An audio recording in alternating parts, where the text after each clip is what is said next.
Сәлем достар, бүгін біз Егов порталы арқылы 10 сотық жерге заявка тастайтын боламыз. Міне недвижимостьке кіреміз. Міне земельный отношение дегенді басамыз. Мына жерден төмен қарай түсіреміз. 10 сотық жерді көрсету керек бізге. Міне көріп тұрғандай, осыны басамыз. Міне заказать услугу онлайнды басамыз. Бұл жерде қазір сіздердің данныйларыңыз шығатын болады. Мен клиенттікі басым, бұл жерде жасырып қойдым. Енді қараңыздар, сіздер жерге очередьке тұратын боласын.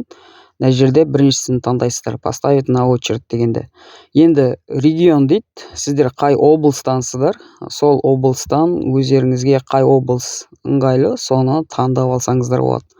Қай районнан, қай жаңағы ауылдық жер, солайды таңдап өздеріңізге ыңғайлы жерді таңдап алсаңыздар болады.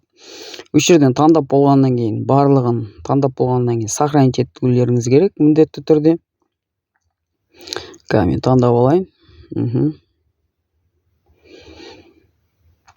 Достар, мен берген ақпарат сіздерге пайдалы болса, міндетті түрде лайк, комментарий қалдырыңыздар. Мына жерге галочка қоясыздар. Төменгі жаққа түсіргеннен кейін далее бар, далияны басасыздар. Енді біз ECP ключпен қол қойып жіберетін боламыз. Бізге хабарлама келеді, уведомление дейді. Ол сіздің былайша айтқанда документіңіз. Оны шығарып алып қойсаңыздар да болады.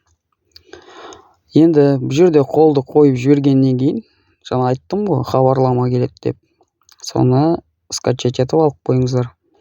Енді достар, мен берген ақпарат сіздерге пайдалы болса, міндетті түрде каналға жазылып, лайк, комментарий қалдырыңыздар. Алдағы уақытта жақсы видеолар түсіретін болам.